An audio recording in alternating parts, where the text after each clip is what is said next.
Of the multiple injuries we're going to talk about on today's show, several I think are worth monitoring throughout the week. That's DaRon Bland, if he's going to be able to go, with maybe some concerns around both Bland and Micah Parsons. If Trevon Diggs can get back to practice on Friday, did not practice today, at least to the open media portion. Linval Joseph, Eric Kendricks, Zack Martin might be on a better trend from that injury status, but it's not great still. The Cowboys have not gotten the health that I think they've been hoping for, especially on the defensive side of the football.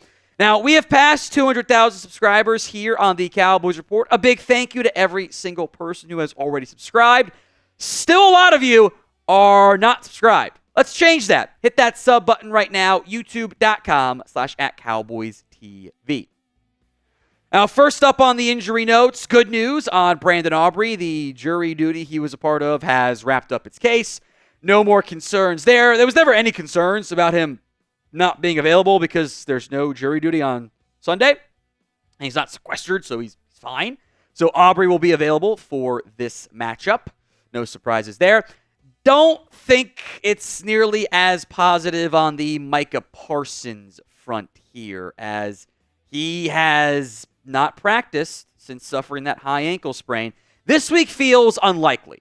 If he can get back in some capacity on Friday, it gives him a chance, but outside of very few exceptions in the past, if you don't practice Wednesday, Thursday, and you're coming off a multi-week injury, it's very rare for the Cowboys to put you back out there, which is super disappointing, I think, for all parties involved, because you miss Micah Parsons. That's very clear. Your pass rush is terrible right now. And look, I got my hopes up that, hey, maybe he'd be able to have a quicker recovery time frame and get back by the Niners game, or at least the Falcons game. It's not the case. So now you're going to be pushing 4.5 weeks once you get to Sunday. And since Micah went down with that injury, you're still in the normal recovery timeline for a high ankle sprain for the NFL, but you're just not quite there yet. And again, that puts your pass rush in a really bad spot. We'll talk about this on our preview video too. You don't have the horses. You don't have the personnel because you're playing your backups to make it work with your pass rush group. That's why you basically have to blitz, or you're really not getting anything resembling consistent pressure out of your front four and front 5 or 6 because you're just not talented enough. So I think the answer is no, but maybe you believe in miracles. Do you think Micah Parsons will play this week? Y for yes, N for no. Let me know in the comments of today's show, at the pinned comment, especially if the ad comes here on YouTube. Next up is DaRon Bland. And while you had the good news that Bland was able to return from injured reserve, they activated him on Tuesday, his last eligible day to come back. It doesn't sound good about him being able to play in this one. He still has not yet practiced, and that's highly troubling, highly concerning. Look, he hasn't practiced since October 10th. There was clearly a setback. Stephen Jones said there was a minor setback in terms of the injury, like the soreness. Clearly was worse than that. Like, you don't miss basically 2 full weeks of practice because really almost three full weeks now of, hey, I had some minor soreness. Like, no, there was a more severe setback. I don't know when he's going to play. Don't know when he's going to be back. This week seems highly unlikely. Maybe next week. But it sucks that this injury just hasn't gone the way it's needed to go for the Dallas Cowboys. Now, what is also concerning is the status of Trevon Diggs. He has a calf issue. Now, there's a couple different things to try to sort out here. He didn't practice on Wednesday. Wasn't out there for the publicly media available portion on Thursday. So I am worried about the cornerback room in general, because even if Diggs goes, and I'm hopeful he still can, but it is hope. It's not confidence, it's hope. That means he's probably not 100%. And that would also raise concerns. They've got some speed. They've got some really good receivers. You need him out there because you're bad at cornerback behind him anyway.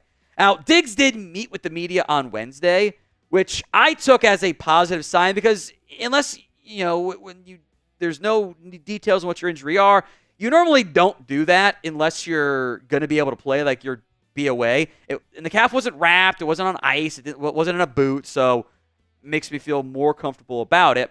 maybe the reason why Diggs was to handle it better. And I will give Diggs a lot of credit here, kind of off topic on the injury stuff. I will give him a ton of credit, a ton of praise, his flowers, for handling the interaction with Mike Leslie how he did. Giving Mike a can of D's nuts is the funniest thing we'll probably see from this Cowboys team. Mostly because there's not that much fun stuff going on, but that is exactly how you do it. You both sides man up. You say, I made a mistake, everyone's fine. It's all water under the bridge. That is how you handle it. So I will give Diggs credit on that front, but now I need him to play on Sunday because your cornerback room is in dire straits without him.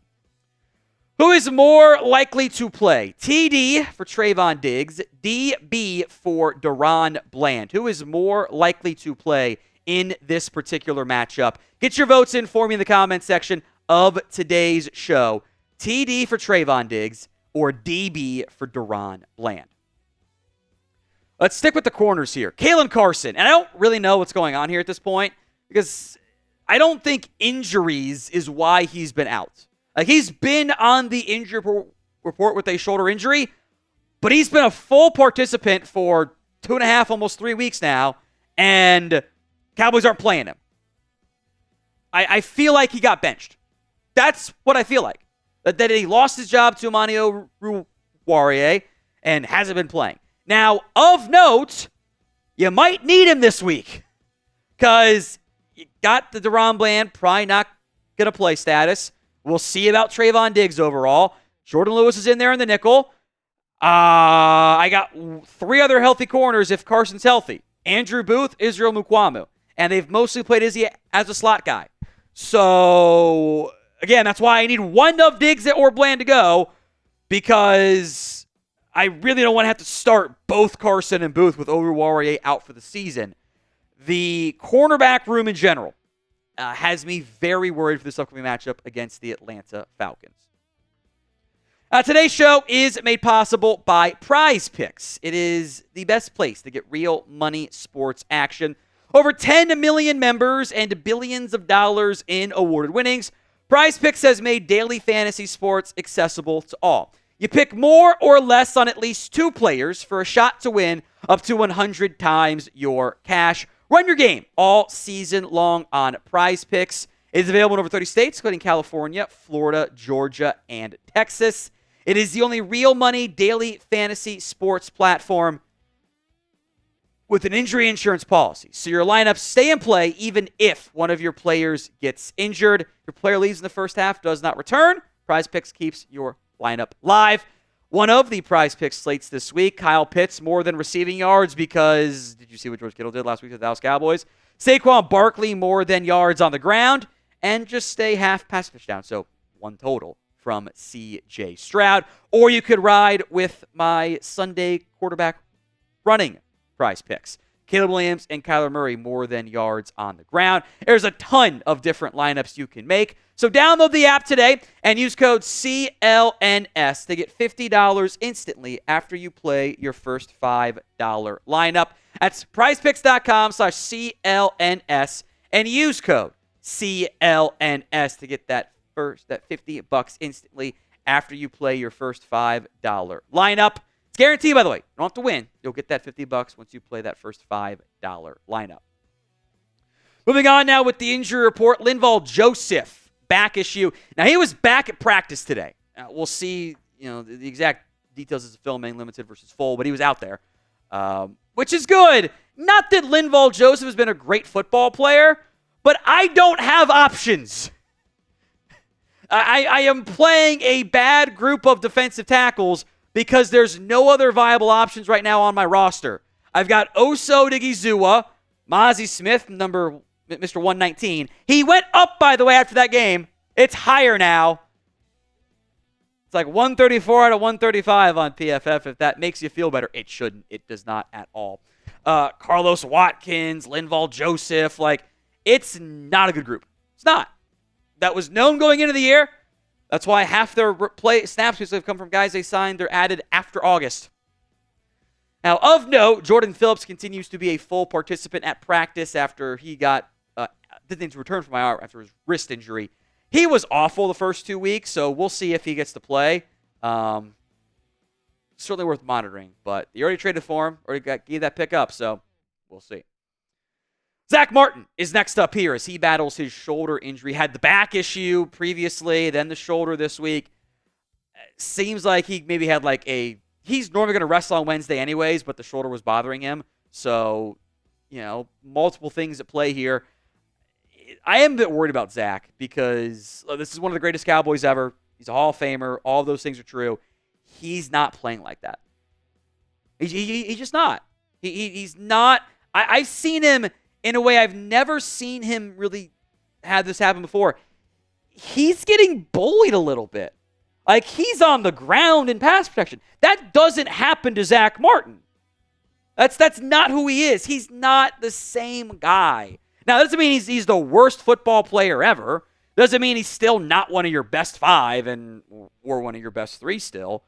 But, his offensive line is an ecosystem. There's chemistry. There's cohesion. It's probably not an accident that I would argue the 2 worst games of the year for both Zack Martin and Terrence Steele have come at the same time in back-to-back weeks, these last 2 weeks. But that right side's not carrying its weight at all. Now, what is your overall concern level right now with the Cowboys? The more recent ones, the new ones, not Sam Williams and Tank Lawrence, etc. What's your concern level? Scale it for me from 1 to 10 in the comments section. Eric Kendricks is next up. He was the NP Wednesday, but I think he's limited on Wednesday. Limited on Wednesday. He'll be fine. Again, limited on Wednesday. Unless you got hurt during the practice, pouring out for John Stevens, you're going to be good to go. It's not 100%. Looked fine in the game. Don't think the shoulder was an issue. Of all your issues on defense, Kendricks probably isn't that high. But then again, it was 2 guys playing at a high level, so he's not one of them. What do you expect? Also of note, Nick Vigil. Look, that foot injury is real. That is going to be bothering him every game this year. Until further notice. He has been a DNP Wednesday. We'll see what he does on Thursdays, Fridays, participation reports.